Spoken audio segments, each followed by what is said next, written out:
Olá! Sejam todos bem-vindos ao História Universal. Vamos viajar pelas profundezas do espaço e conhecer os mistérios do universo, suas curiosidades e informações importantes em uma série de episódios. Você vai conhecer mais sobre a nossa Lua e o que aconteceria se ela sumisse. Após a vinheta, apertem os cintos e deixem o like. Se inscreva se gosta deste tipo de conteúdo e bora lá!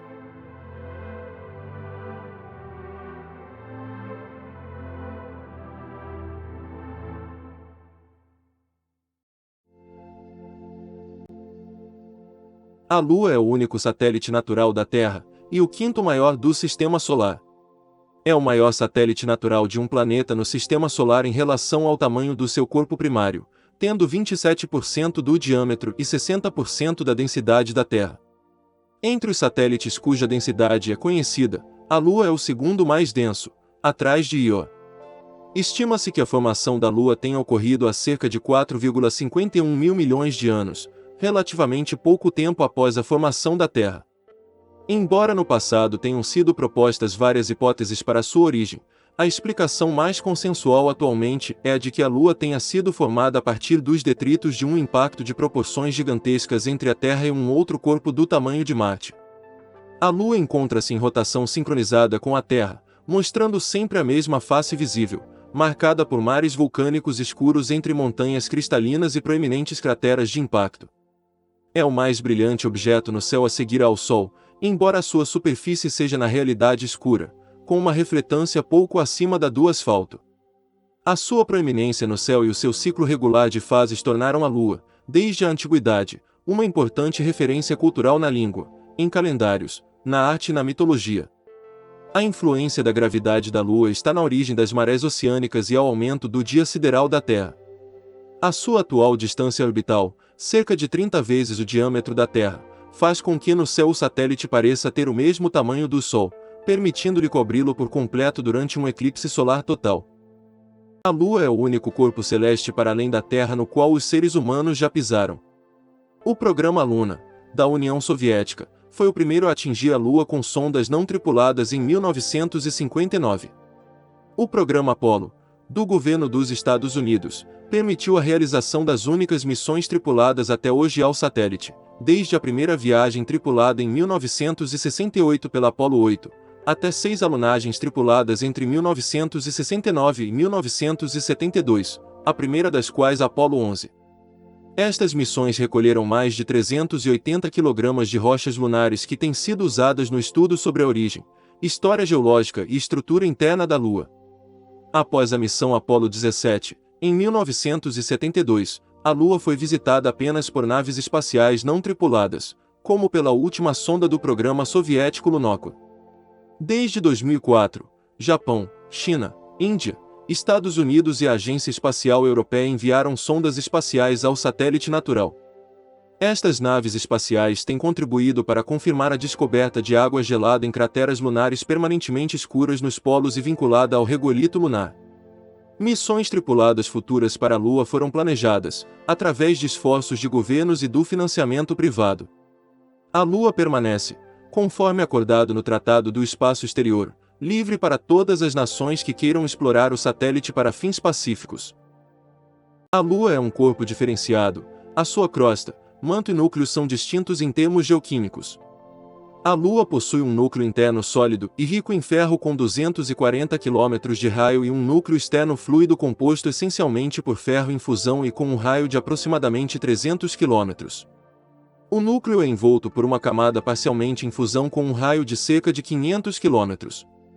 Pensa-se que esta estrutura se tenha desenvolvido a partir da cristalização fracionada de um oceano de magma global, pouco tempo depois da formação da Lua, há cerca de 4,5 mil milhões de anos. A cristalização deste oceano de magma teria criado um manto máfico através de precipitação e afundamento dos minerais olivina, piroxena e ortopiroxena. Após a cristalização de cerca de 3/4 do oceano de magma, tornou-se possível a formação de plagioclases que permaneceram à superfície, formando a crosta. Os últimos líquidos a cristalizar teriam inicialmente permanecido entre a crosta e o manto, com elevada abundância de elementos incompatíveis e produtores de calor. De forma consistente com esta hipótese, o mapeamento geoquímico a partir de órbita revela que a crosta é composta principalmente por anotosito, enquanto que as amostras de rocha lunar dos rios de lava que emergiram à superfície a partir da fusão parcial do manto confirmam a composição máfica do manto, o qual é mais rico em ferro do que o da Terra. As análises geofísicas sugerem que a crosta tem em média 50 km de espessura. A Lua é o segundo satélite mais denso do Sistema Solar, atrás apenas de Io. No entanto, o seu núcleo interno é pequeno, com um raio de apenas 350 km ou menos, o que corresponde apenas a cerca de 20% da sua dimensão, em contraste com os cerca de 50% da maior parte dos outros corpos terrestres. A sua composição não está ainda confirmada, mas é provavelmente de ferro metálico ligado com uma pequena quantidade de enxofre e níquel. A análise da rotação da Lua indica que o núcleo se encontra num estado de fusão, pelo menos parcialmente. Não é possível suster água em estado líquido na superfície lunar. Quando exposta à radiação solar, a água decompõe-se rapidamente através de um processo denominado fotólise, perdendo-se para o espaço. No entanto, desde a década de 1960 que os cientistas têm levantado a hipótese de existirem na Lua depósitos de água sob a forma de gelo. O gelo teria origem em impactos de cometas ou possivelmente produzido através da reação entre rochas lunares ricas em oxigênio e o hidrogênio do vento solar, deixando vestígios de água que poderiam ter sobrevivido nas crateras frias e sem luz dos polos lunares. As simulações em computador sugerem que até 14.000 km² da superfície podem estar em sombra permanente. A presença de quantidades utilizáveis de água na Lua é importante para se considerar a viabilidade econômica de uma eventual colonização da Lua, uma vez que o transporte a partir da Terra seria economicamente inviável. Em décadas posteriores, têm vindo a ser encontrados vestígios de presença de água na superfície lunar. Em 1994, uma experiência com radar biestático pela sonda Clementine indicou a existência de pequenas bolsas de água congelada perto da superfície. No entanto, observações posteriores no radiotelescópio de Arecibo sugerem que estas bolsas se podem tratar, na realidade, de rochas projetadas a partir de crateras de impacto recentes. Em 1998, o espectrômetro de neutrões a bordo da sonda lunar Prospector indicou que há hidrogênio presente em elevada concentração no primeiro metro de profundidade do solo nas imediações das regiões polares. Em 2008, uma amostra de rocha vulcânica trazida para a Terra pela Apollo 15 revelou que existiam pequenas quantidades de água no seu interior. Ainda em 2008, a sonda Chandrayaan-1 confirmou a existência de água à superfície através do mapeador de mineralogia a bordo. O espectrômetro observou linhas de absorção em comum com o hidroxilo na luz solar refletida, fornecendo evidências de grandes quantidades de água na forma de gelo na superfície lunar. A sonda mostrou que estas concentrações podem ser tão elevadas como 1000 partes por milhão. Em 2009, o LOCROS enviou um módulo de impacto para uma cratera polar em sombra permanente, detetando pelo menos 100 kg de água numa pluma de material projetado. Uma outra análise dos dados do LOCROS mostrou que a quantidade de água detetada estava próxima dos 155 kg. A Lua tem um campo magnético exterior de cerca de 1 a 100 nanoteslas, menos de 1/100º do campo magnético terrestre.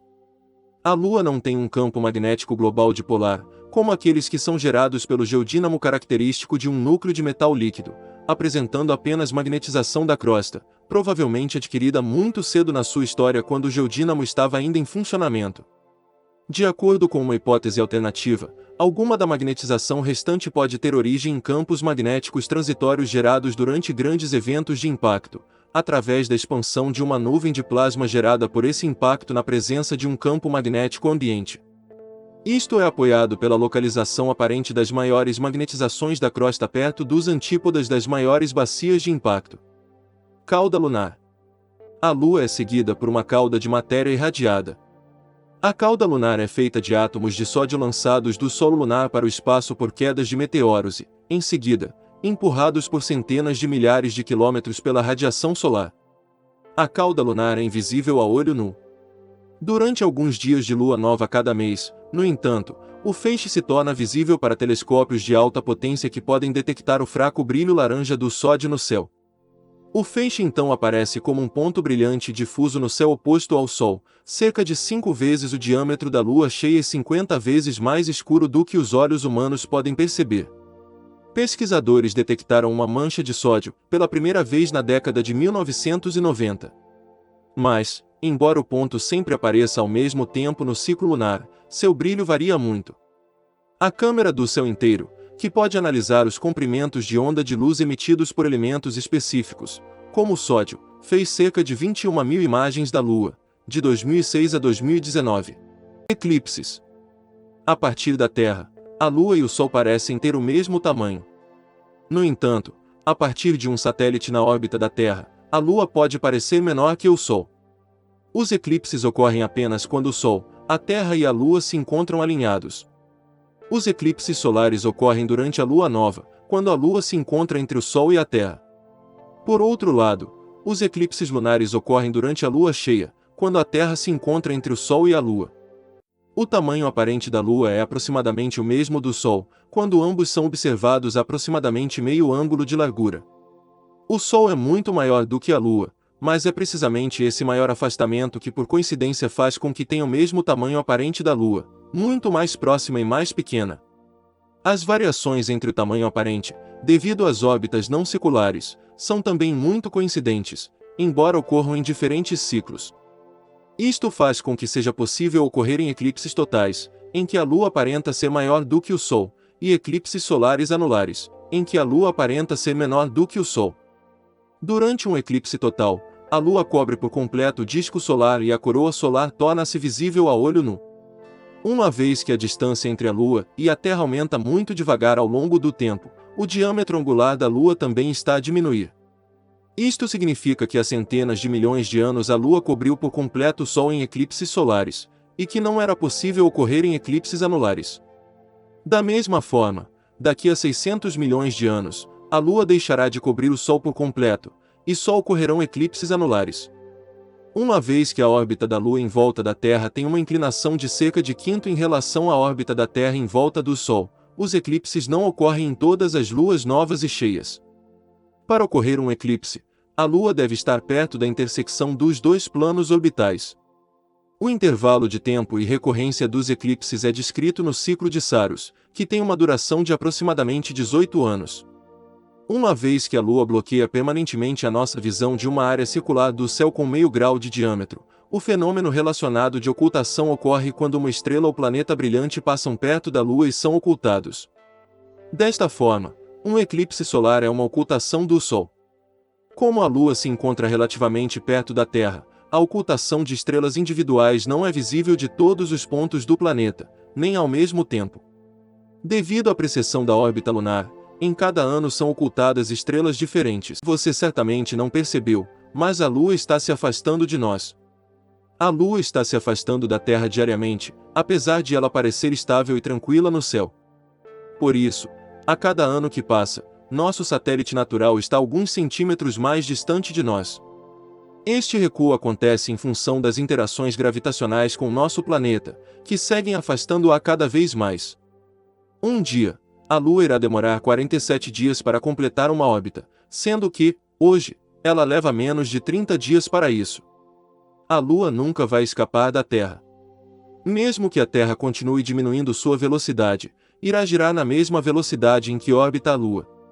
Nesse momento, a Terra e a Lua vão chegar a um equilíbrio e a Lua deixaria de se afastar. Mas, muito antes que isso aconteça, o Sol vai se expandir até virar um gigante vermelho e engolir, no processo, a Terra e seu satélite. Dito isso, não há necessidade de se preocupar. Ainda faltam cerca de 5 bilhões de anos para isso acontecer. Mas, se a Lua sumisse, se a Lua desaparecesse por qualquer motivo, muitas coisas aconteceriam. A primeira é óbvia: não teríamos luar e as noites seriam sempre escuras. E isso influenciaria o comportamento animal e vegetal porque os seres vivos na Terra, incluindo os humanos, estão adaptados aos ciclos do Sol e da Lua. Também deixaria de haver eclipses porque desapareceria o objeto que eclipsa. Mas talvez o mais importante seja que não haveria marés. Ou, mais exatamente, haveria marés, mas seriam muito menores porque só existiriam as marés provocadas pelo Sol, marés solares, e desapareceriam as provocadas pela Lua, que são as mais importantes. Isso teria efeitos importantes. O primeiro é que a água dos oceanos teria muito pouco movimento, o que influenciaria principalmente os seres que vivem neles, porque as marés promovem uma limpeza. O movimento das marés realiza uma espécie de drenagem do fundo do mar. Além disso, se você tirar a Lua, o nível dos oceanos também seria alterado, provocando mudanças climáticas. Muitos seres vivos não seriam capazes de se adaptar tão rapidamente a essas mudanças e desapareceriam. Eixo de rotação da Terra também passaria por uma mudança, pois ele permanece fixo, em parte, pela Lua. O plano onde estão o Sol e os planetas é chamado de eclíptica, e a Terra não gira exatamente perpendicular à eclíptica, mas o fazendo em um ângulo de 23 graus. Essa inclinação é quase constante, e é assim porque a Terra também tem outro movimento, além do de rotação, que é o da precessão. Esse movimento pode ser comparado ao de um peão, em que o eixo de rotação descreve um pequeno círculo enquanto o peão gira. Na precessão terrestre, o eixo da Terra leva cerca de 26.000 anos para descrever esse círculo. Seguindo com o exemplo do peão, o eixo de rotação é mais estável quanto mais depressa ele gira. O movimento de precessão da Terra é produzido pela atração gravitacional que o Sol e a Lua exercem sobre ela. Se a Lua não existisse, a precessão seria mais lenta e o eixo de rotação seria mais instável. A Terra poderia se inclinar um pouco, e, em vez de uma inclinação de 23 graus, poderia chegar a 40 graus, ou, num caso extremo, como acontece com Urano, cuja inclinação é de 90 graus, o que faz com que gire tombado. Em Urano, há uma metade do planeta, um polo, sempre ensolarado e outra metade sempre na sombra. Se isso acontecesse na Terra, as mudanças climáticas seriam ainda mais dramáticas. E tudo isso aconteceria em uma escala de tempo não muito grande. Agora vamos para a segunda suposição, a de que a Lua nunca tivesse existido. Nesse caso, o dia não duraria 24 horas. A Terra se formou há 4,6 bilhões de anos e a Lua, cerca de 100 milhões de anos mais tarde. Nosso satélite foi formado porque havia outro corpo que girava com a Terra, se chocou contra ela e uma parte se desprendeu. A Terra não era rígida como é agora, não era exatamente líquida, mas fluida. Nesse tempo o dia durava umas 6 horas, porque o planeta girava muito mais rápido. Com a formação da Lua vieram as marés que criam atritos que desaceleram o planeta e tornam o dia cada vez mais longo até o que temos agora, de aproximadamente 24 horas. De fato, o dia ainda continua se alargando, embora muito pouco, 1,5 milésimos de segundo por século. Se a Terra girasse mais rápido, os ventos seriam muito mais violentos, assim como as correntes oceânicas. Ou seja, o clima seria muito diferente do que conhecemos e isso certamente teria prejudicado o aparecimento da vida porque uma das coisas que ajuda a evolução química é que as condições mudem, mas não muito depressa, e assim possam formar-se compostos químicos cada vez mais complexos. Não podemos afirmar com certeza que não haveria vida, mas teria sido mais difícil que ela aparecesse na Terra se não houvesse a Lua. No próximo episódio, o fim da vida na Terra ou como é conhecido popularmente, o fim do mundo, quais as formas, quando, e se vai acontecer algum dia, aguardem o próximo episódio. Obrigado por assistir, e por favor inscreva-se no canal para não perder os próximos episódios e nos ajudar a manter este projeto.